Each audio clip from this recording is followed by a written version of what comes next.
L'affaire des tortionnaires de Betaram est emblématique de la violence faite aux enfants dans beaucoup de religions, spécialement donc ici dans la religion catholique.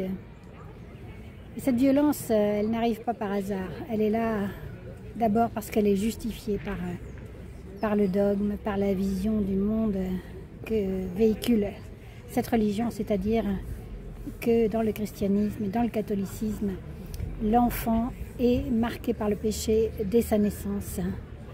Il est le fruit du péché et il est donc pervers par nature. Et donc il est justifié de le brimer, de vouloir le dresser et de le violenter. Alors en évoquant cette affaire, je veux m'adresser à toutes les institutions, quelles qu'elles soient. Bien sûr, d'abord à l'institution catholique qui, on le sait, a commis des violences et des viols sur les enfants depuis des siècles. Et c'est devenu un système. La violence est systémique contre les enfants et plus tard contre les adultes. Même si elle n'est pas physique, ça se transforme en violence morale.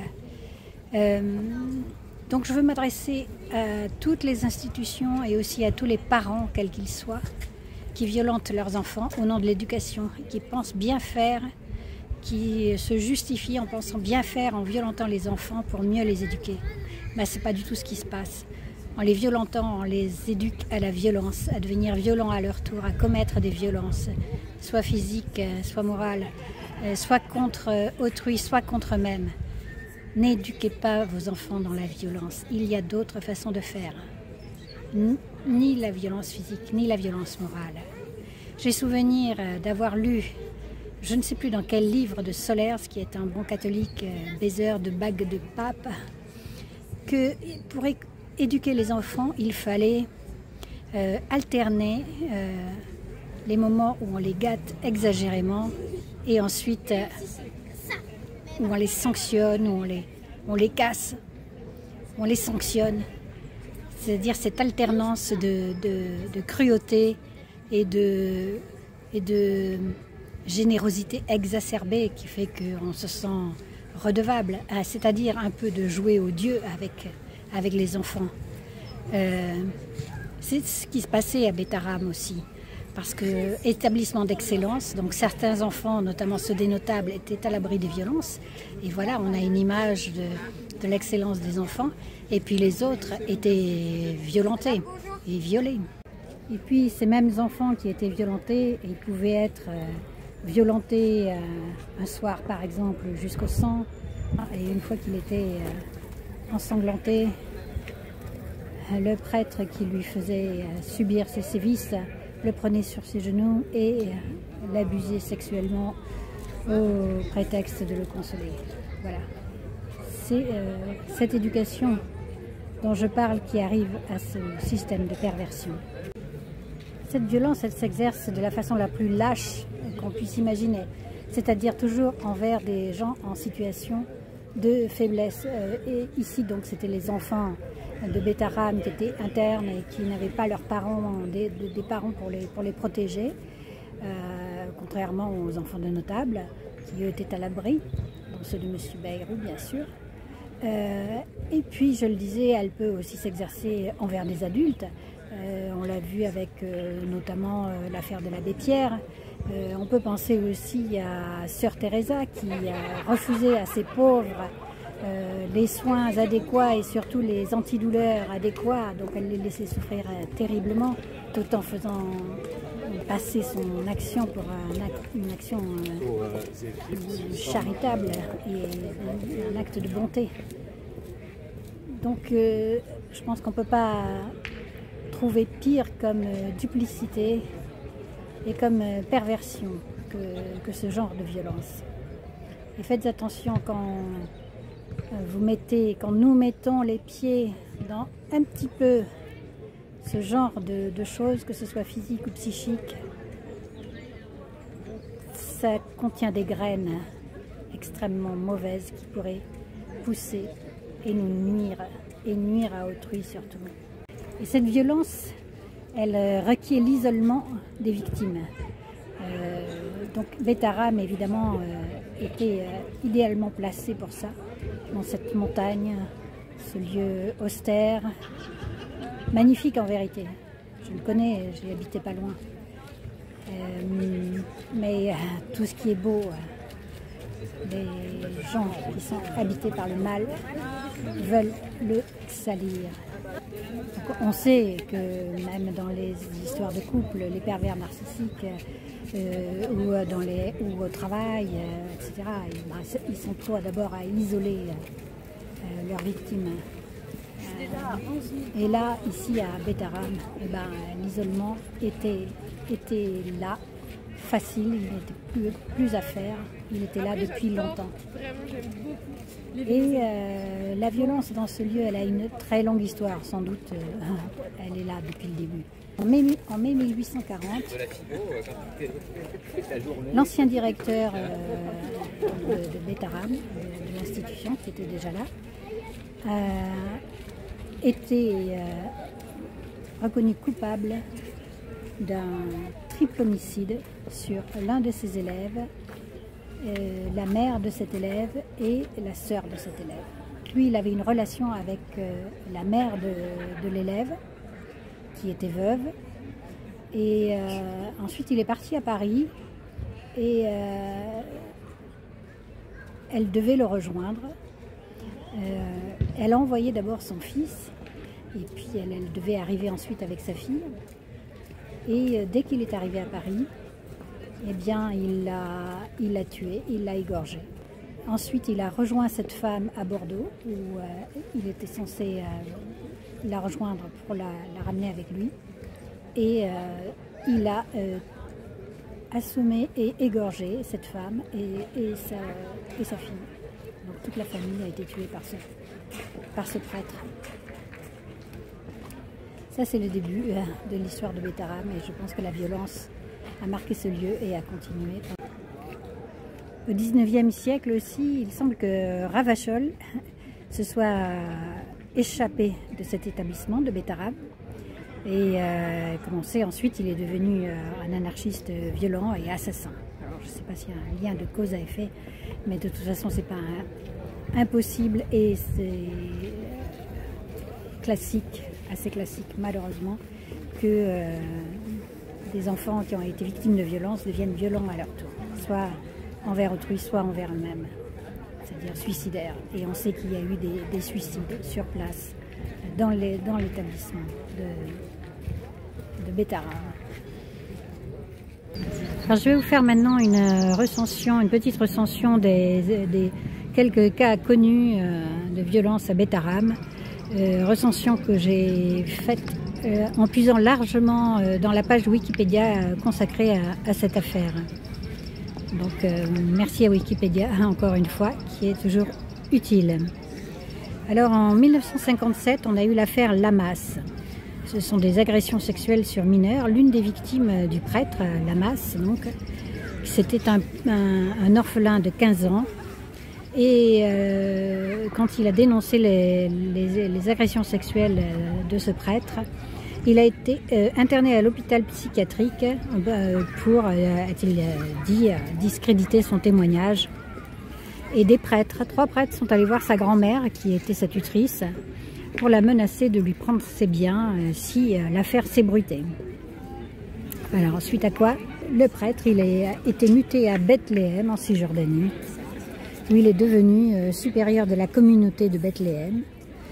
Et aujourd'hui, il est retraité, il réside tranquillement à l'EHPAD de Bétharram, sans jamais avoir été inquiété, aucune sanction canonique, bien que des plaignants aient été reconnus, en effet, victimes de ce prêtre. Donc ça, c'était 1957. Il y a eu l'affaire Baer en 1996. Surveillant général, qu'ils appelaient, je crois que c'est lui qu'ils appelaient Cheval, qui était redoutable. Donc cet enfant a eu le tympan perforé suite à une gifle extrêmement violente et une perte d'audition de 40% durable. Et puis quelques temps après, il a été puni, une punition bien connue qui était le Perron, donc en plein hiver, au mois de décembre, par 0 degré. Il a dû rester dehors dans le froid, en slip t-shirt et pieds nus. Dans un premier temps, il a demandé à rentrer, le surveillant l'a cogné et l'a remis dehors 1 heure de plus. Et il a fait une hypothermie. Déjà en 1993, 3 ans avant, il y avait eu un autre enfant qui avait eu le tympan perforé par une de ces gifles monstrueuses qui recevait couramment. Un ancien élève, Jean-François Lacoste Séris, et une douzaine d'autres ont tenté de constituer déjà à ce moment-là une association de victimes de bêta-rame. Aussitôt, un comité de soutien d'anciens élèves qui, eux, étaient privilégiés, s'est formé pour soutenir l'institution. L'un de ces comités de soutien, à l'initiative, entre autres, de Jean-Charles de Castelbajac, ce couturier qui, pour la télévision, a rhabillé les prêtres lors de l'ouverture de Notre-Dame dans les couleurs de Lidl. L'association des parents d'élèves ont soutenu aussi l'établissement. Le ministre de l'Éducation nationale de l'époque, François Bayrou, donc s'est déplacé à Bêta-Rame avec Douste Blazy, qui était ministre de la Culture à l'époque, et il a soutenu publiquement donc l'institution. Enfin, voilà, tous les notables se sont mobilisés pour soutenir Bêta-Rame et ses violenteurs et ses violeurs d'enfants. La professeure de maths, Françoise Goulou, elle a raconté avoir subi des pressions et des menaces de la part du directeur, qui lui a été nommé en 2001 évêque de Rabat. Alors, vous voyez, là, on envoie les prêtres violenteurs et violeurs au Maroc, en Cisjordanie, et là on imagine aisément qu'ils ont pu continuer leurs exactions et peut-être un peu plus à l'abri d'une dénonciation publique.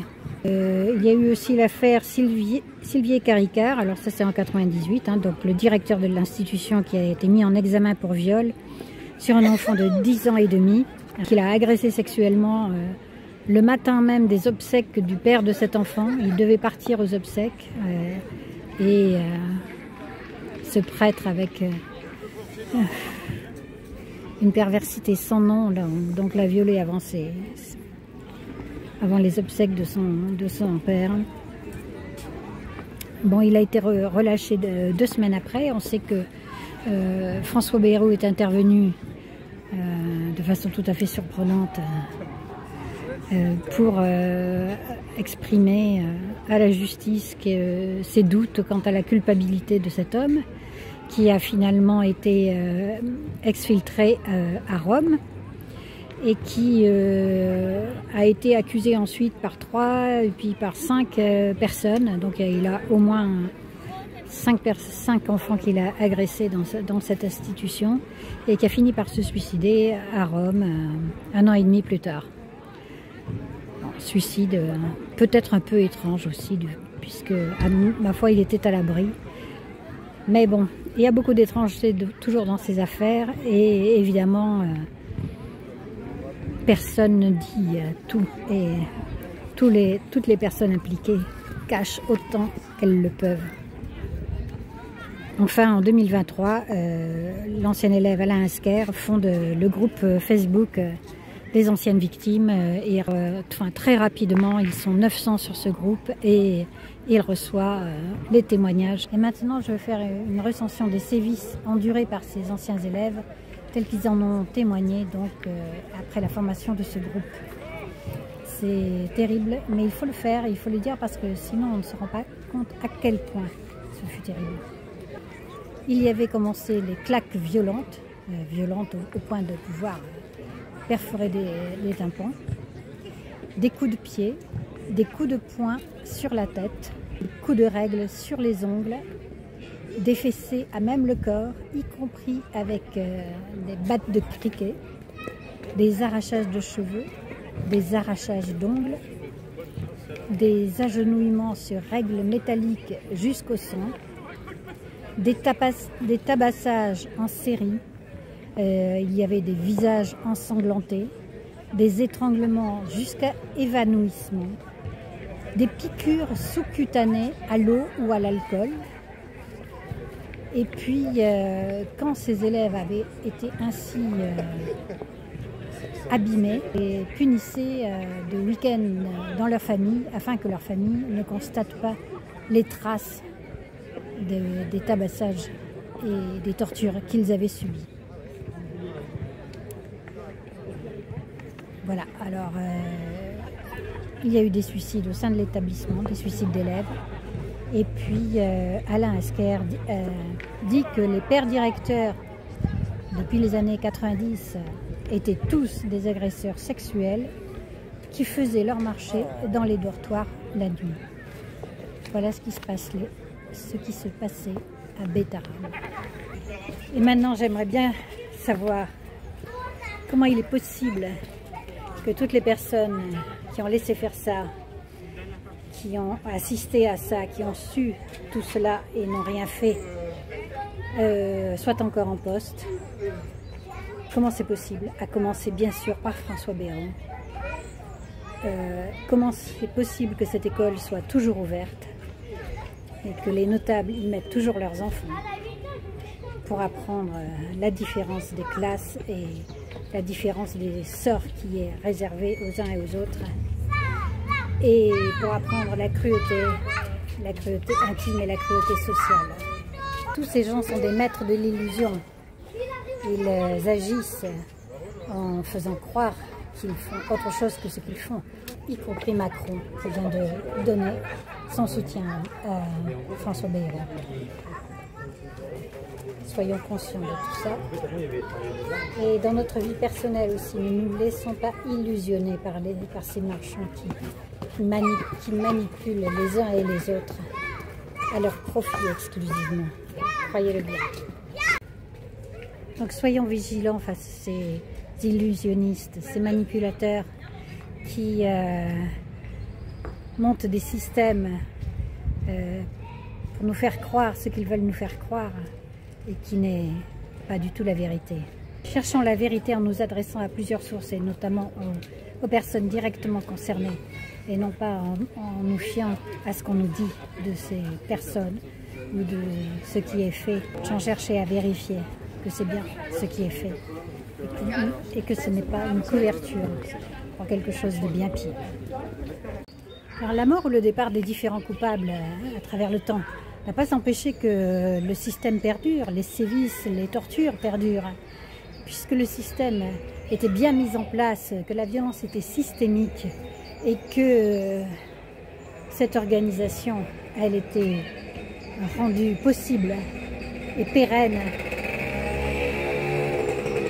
par le silence des notables.